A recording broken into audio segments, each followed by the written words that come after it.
बाबाजी और हुजूर महाराज जी की प्यारी संगत जी, राधा स्वामी जी, स्वागत है आपका हमारे चैनल भजन मार्गम में।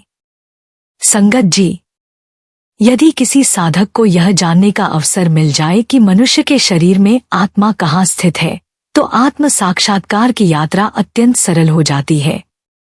यह बिल्कुल वैसा ही है जैसे अंधेरे में रखा कोई सामान यदि हमें पहले से पता हो कि वह कहाँ रखा है, तो चाहे रोशनी न भी हो, हम उस वस्तु को आसानी से पा सकते हैं। लेकिन यदि स्थान ही ज्ञात न हो, तो उजाले में भी ढूंढना कठिन हो जाता है। इसलिए आत्मा कहाँ है, यह जानना साधना की दिशा तय करता है।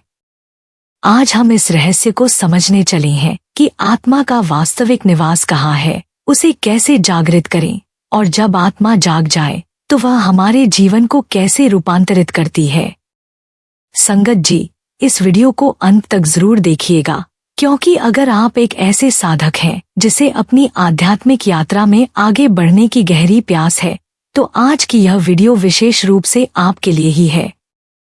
और अगर आप हमारे चैनल भजन मार्गम पर नए हैं, तो कृपया तुरंत सब्सक्राइब कर लीजिए, क्योंकि हम पूरे दिल से आपके लिए बाबाजी के मार्ग से जुड़ी प्रेरणादायक और जीवन को नई दिशा देने वाली वीडियोस लेकर आते हैं। संगत जी, आत्मा का निवास कहाँ है? वर्षों से ऋषि मुनियों, साधकों और वैज्ञानिकों ने इस प्रश्न पर मंथन किया। किसी ने सोचा कि आत्मा कंठ में हो सकती है, क्योंकि वहां से मधुर वाणी निकलती है। कुछ का मानना था कि हृदय आत्मा का स्थान है, क्योंकि वह भावनाओं का केंद्र है। परंतु वैज्ञानिक इसे स्वीकार नहीं करते।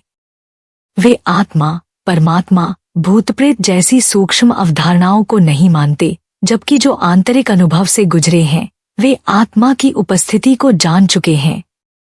कुछ सिद्ध महापुरुषों और ज्ञानियों का मत है कि आत्मा हृदय में नहीं, बल्कि कहीं और है, जहां से चेतना जागृत होती है।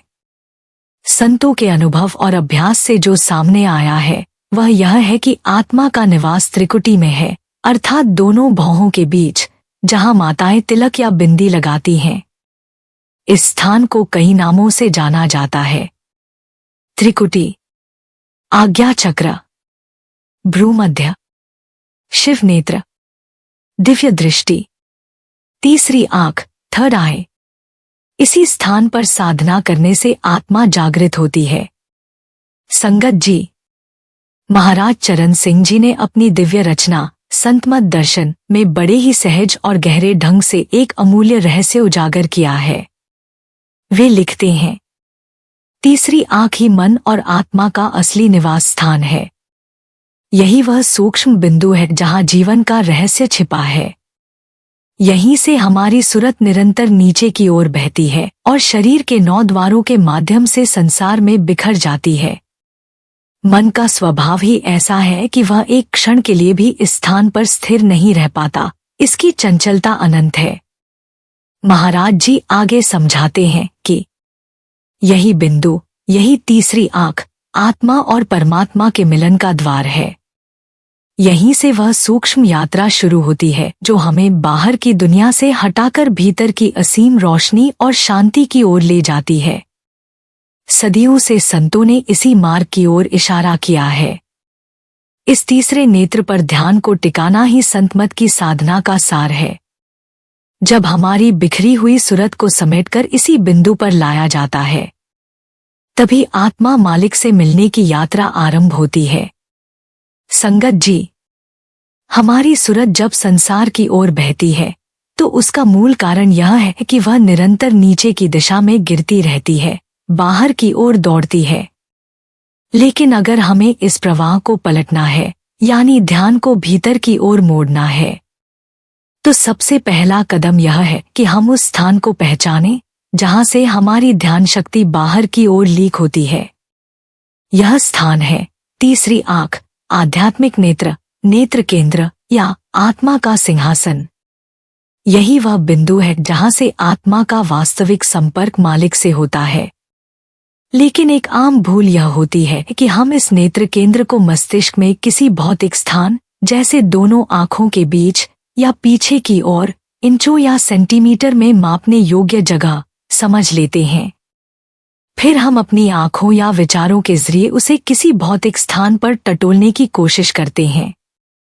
लेकिन संगत जी, यह स्थान कोई शारीरिक बिंदु नहीं, बल्कि चेतना का एक सूक्ष्म और जागरूक अनुभव है, जहां से सूरत का प्रवाह शुरू होता है और यहीं से उसे मोड़कर भीतर लाना होता है। यही अभ्यास है, यही ध्यान की सच्ची शुरुआत है। संतों ने सदा यही सिखाया कि ध्यान को शरीर से नहीं, चेतना से साधो। संगत जी, जब हम ध्यान को सोचने की प्रक्रिया की तरह अपनाते हैं, जैसे कि आंखों के केंद्र को ढूंढना है, उसके बारे में विचार करना है, या कहाँ है यह बिंदु, तो वास्तव में हम उस नेत्र केंद्र से बहुत दूर होते हैं। ऐसे में मन इधर उधर भटकता रहता है, अंधेरे में कुछ टटोलता रहता है, लेकिन उसे कुछ भी नहीं मिलता, क्योंकि वह ध्यान नहीं कर रहा, बल्कि सोच रहा होता है। ध्यान का अर्थ है विचारों की हलचल से मुक्त होकर शांति से उस अंधकार में टिक जाना, जहां कोई चाह नहीं, कोई कल्पना नहीं, बस मौन और प्रतीक्षा हो। अगर हम नेत्र केंद्र के बारे में सोच रहे हैं, तो इसका अर्थ है कि हम अभी वहां हैं नहीं। और अगर हम वास्तव में वहां स्थित हो जाते हैं, तो उसके बारे में सोचने की कोई आवश्यकता रहती ही नहीं। ध्यान का रहस्य यही है संगत जी, कि जाना नहीं है, बस होना है। सोचना नहीं है, समा जाना है। जैसे जैसे हम अभ्यास करते हैं, यह प्रयास सहज होता जाता है और अंततः मन की हलचल रुक जाती है और आत्मा अपने घर की ओर लौटने लगती है। संगत जी, महाराज चरण सिंह जी फरमाते हैं, जब तुम अपनी आंखें बंद करते हो, तो तुम वहीं होते हो जहां तुम्हें होना चाहिए।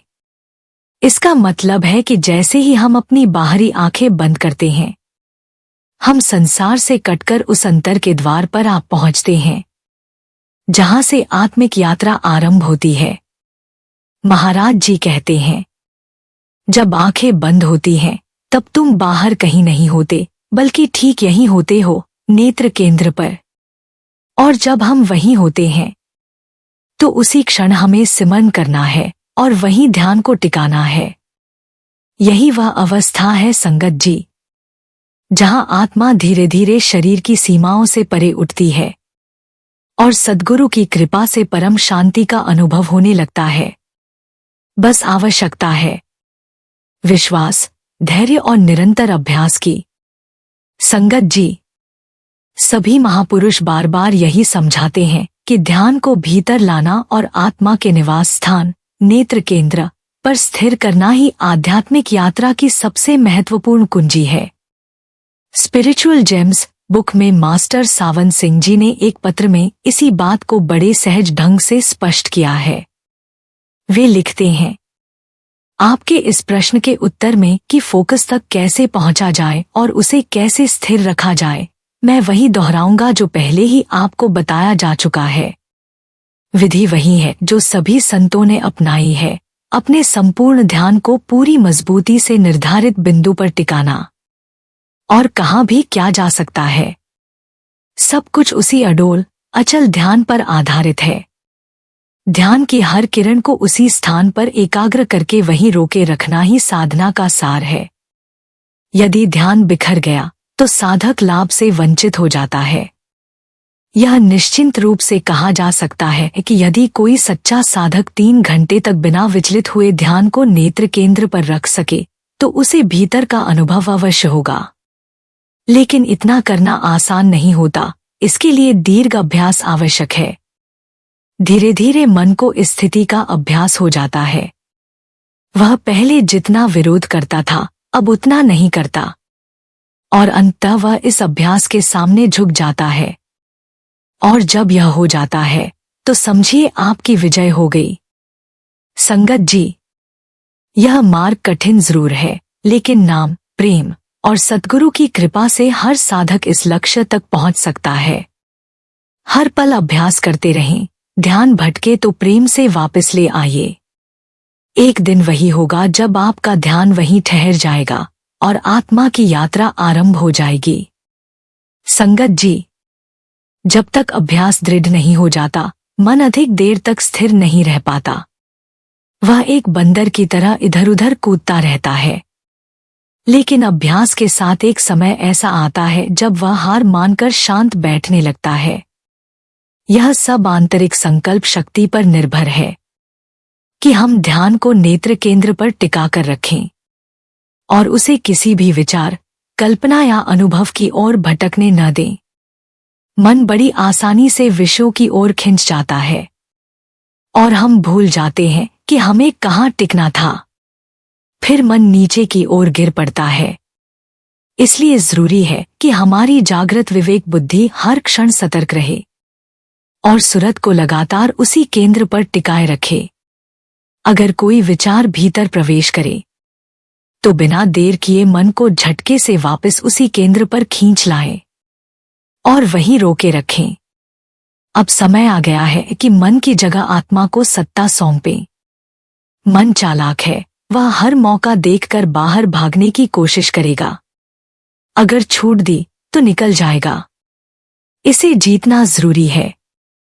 लेकिन संगत जी, इसे जीतना आसान नहीं। इसके लिए समय, अभ्यास और सतत सतर्कता की आवश्यकता है।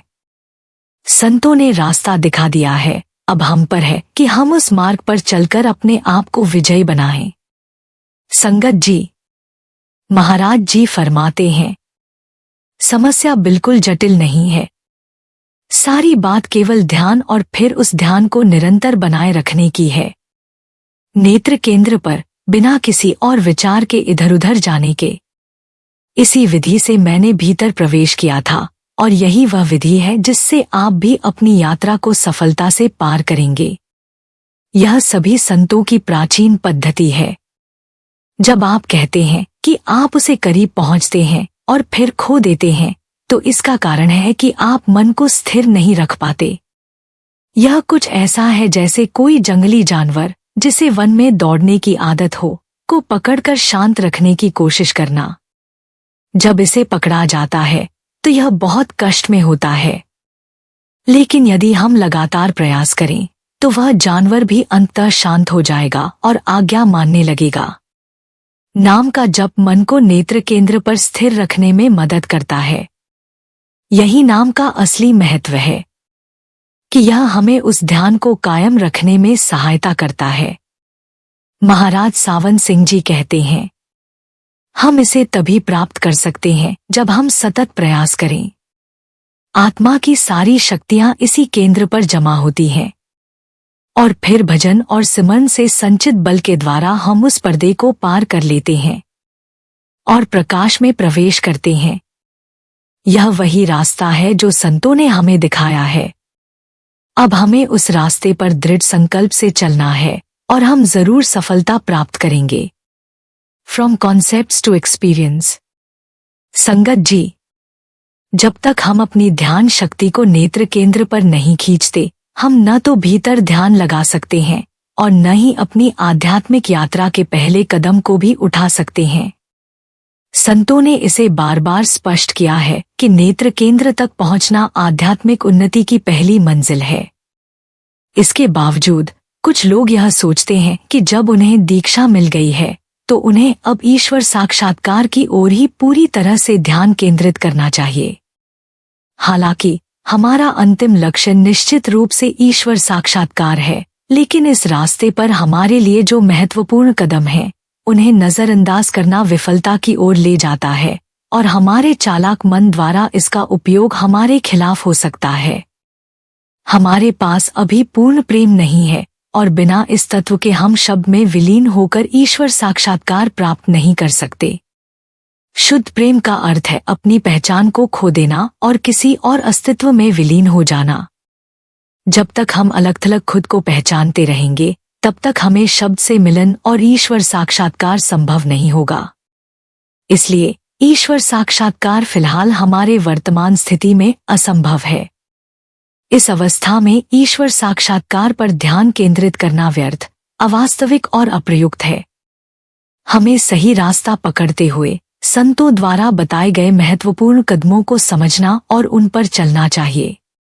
संगत जी, यदि इस समय हमारा तत्काल लक्ष्य ईश्वर साक्षात्कार नहीं है, तो क्या हमें स्वयं का साक्षात्कार प्राप्त करने की ओर कदम नहीं बढ़ाना चाहिए?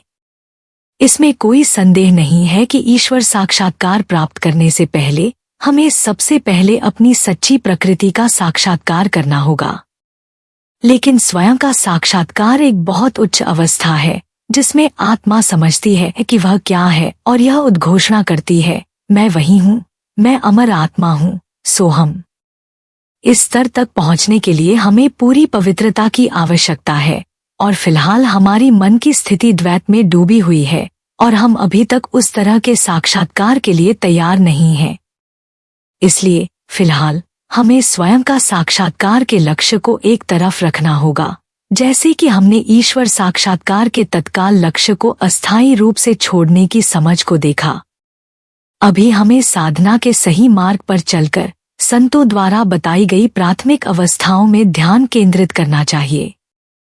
संगत जी, हम जो हैं उसे समझने से पहले हमें आध्यात्मिक गुरु के रूप को अनुभव करना आवश्यक है। लेकिन अगर हम आंतरिक तारों, सूर्य और चंद्रमा से नहीं गुजर पाए हैं, तो हम दीप्तिमान रूप को नहीं देख सकते। यदि ऐसा है, तो हमारा तत्काल लक्ष्य यही होना चाहिए कि हम उन आंतरिक आयामों को पार करें जो हमें और गुरु के दीप्तिमान रूप के बीच खड़े हैं। इन आयामों को पार करने के लिए हमें सबसे पहले शारीरिक अस्तित्व की सीमा को पार करना होगा, अर्थात जीते जी मरण का अनुभव करना होगा, जैसे हम ध्यान में बैठकर निकट मृत्यु अनुभव प्राप्त करते हैं। यह जैसे सूर्य की किरणों को एक कांच का गिलास बढ़ा देता है, तभी संभव होगा जब हम अपनी सारी ध्यान शक्ति को आंखों के केंद्र पर केंद्रित करेंगे और फिर हम आध्यात्मिक आयाम में प्रवेश करेंगे। यह प्रक्रिया हमें गुरु के आंतरिक रूप से मिलाने का पहला कदम होगा। संगत जी, यदि हमने शारीरिक अस्तित्व की सीमा को पार नहीं किया है और आंखों के केंद्र से होकर नहीं गए हैं, तो हमारा पहला कार्य होना चाहिए अपने बिखरे हुए ध्यान को इकट्ठा करके मन को स्थिर करना। और यहीं अंततः हमारा तत्काल और प्रमुख लक्ष्य होगा आंखों का केंद्र। हम में से अधिकांश के लिए आंखों का केंद्र ही हमारे आध्यात्मिक लक्ष्य और जीवन का उद्देश्य है। आंखों के केंद्र तक पहुंचना और वहां अपने ध्यान को केंद्रित रखना एक वास्तविक और प्राप्य लक्ष्य है। आंखों का केंद्र वह स्थान है जहां हम अपनी यात्रा शुरू करेंगे। यह वही एकमात्र लक्ष्य होना चाहिए जो हमें प्रभावित करता है। यही एकमात्र माध्यम है जिसके द्वारा हम आध्यात्मिक रूप से आगे बढ़ सकते हैं। संगत जी, आंखों के केंद्र तक पहुंचने से हमें वह आध्यात्मिक अनुभव मिलेगा जो हमारे गुरु और उनके उपदेशों पर अडिग विश्वास को मजबूती देगा। यह लक्ष्य, जो परम उद्देश्य भगवान का अनुभव प्राप्त करने से छोटा है, उतना ही आवश्यक और कठिन है। इसे प्राप्त करने के लिए हमें अपना पूरा ध्यान, प्रेम, भक्ति, ऊर्जा, बुद्धि, कौशल और प्रयास इस कार्य में लगाना होगा। आंखों के केंद्र पर सिमरन द्वारा हमारे विचारों को शांत और नियंत्रित करना, यही जीवन का सबसे महत्वपूर्ण लक्ष्य और चुनौती बननी चाहिए।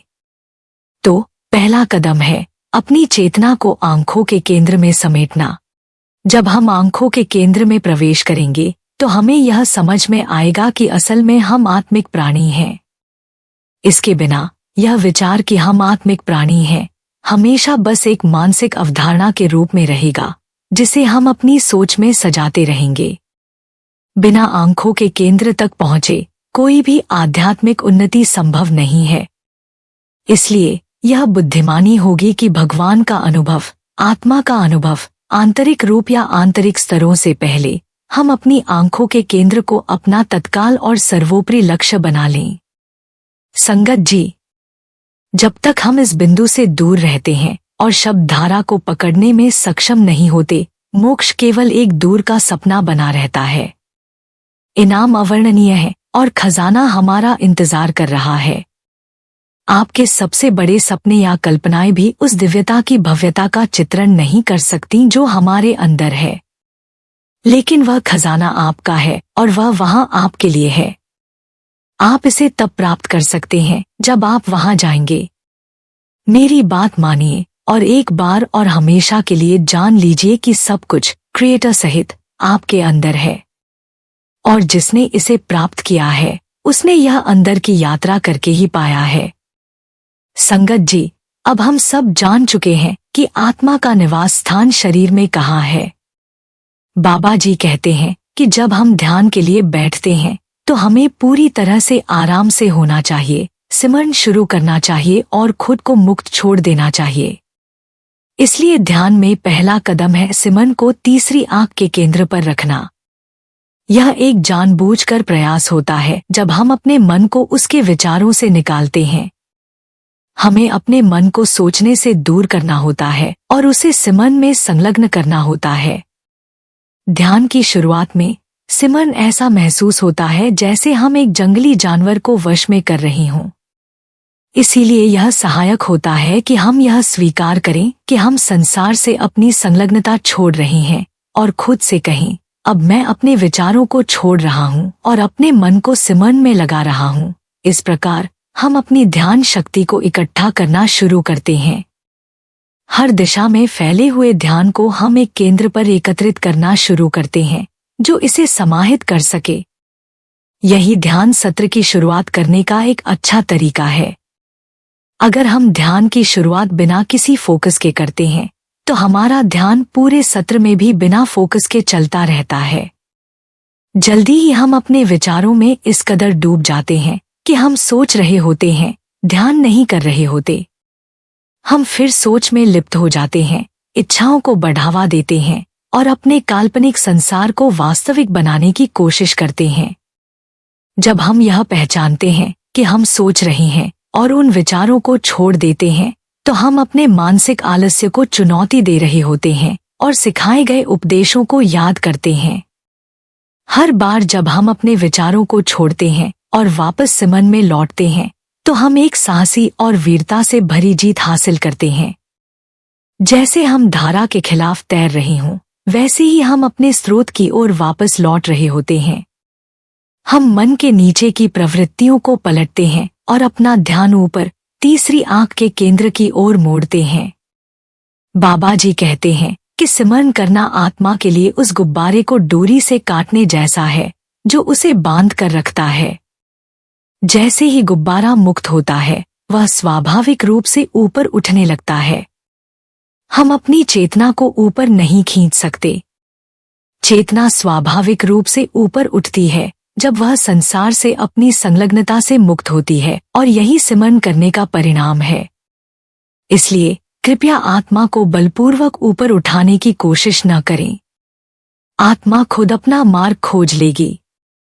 चलिए संगत जी, अब हम जानते हैं कि आत्मा को कैसे जागृत किया जाए। सबसे पहले शांत और सीधे बैठ जाएं। रीढ़ की हड्डी को सीधा रखें ताकि शरीर में कोई भी विकृति न हो और ध्यान केंद्रित किया जा सके। फिर आंखें बंद करके अपना पूरा ध्यान दोनों भौहों के बीच स्थित तीसरे नेत्र यानी आंखों के केंद्र पर लगाएं। इस अभ्यास को प्रतिदिन 10 से 15 मिनट के लिए पूरी एकाग्रता के साथ करें। शुरुआत में आपको वहां हलचल, कंपन, खिंचाव या हल्का दर्द महसूस हो सकता है, जो संकेत है कि आपकी आत्मिक ऊर्जा जागने लगी है। कुछ समय बाद आपको वहां दिव्य प्रकाश, रंगीन झलकियां या रोशनी दिखने लग सकती है, जो कि दिव्य दृष्टि के खुलने की शुरुआत होती है। संगत जी, यह ध्यान रखें कि यदि यह प्रक्रिया गुरु कृपा से हो रही हो तो अनुभव और भी गहरा और शुद्ध होता है।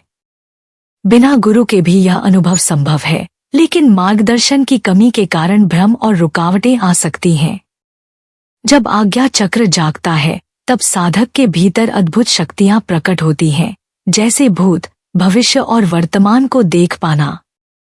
साधक किसी भी दुख का समाधान क्षण भर में कर सकता है और मानसिक शक्ति इतनी जागृत हो जाती है कि वह किसी देवी देवता को अंतर से आह्वान कर सकता है। यह शक्तियां तंत्र मंत्र से नहीं, बल्कि इच्छा शक्ति, कल्पना शक्ति और मानसिक ऊर्जा से उत्पन्न होती हैं। संगत जी, ध्यान रखना जरूरी है कि बिना गुरु के आप दिव्य दृष्टि तक पहुंच सकते हैं, लेकिन आत्म साक्षात्कार तब तक नहीं हो सकता जब तक कोई पूर्ण गुरु आपको मार्ग न दिखाए। गुरु ही उस प्रकाश की दिशा में सही गति देता है, आपकी गलतियों से बचाता है और आपकी चेतना को अपने चरम तक ले जाता है। यदि इस ध्यान अभ्यास के साथ आप गुरु द्वारा प्रदत्त नाम का जप करते हैं तो यह प्रक्रिया और भी तीव्र और फलदायी हो जाती है। जिस स्थान पर का उच्चारण केंद्रित होता है वही महाविष्णु का वास स्थल है, जहां से आत्मा परमात्मा से मिलने की यात्रा पर चलती है।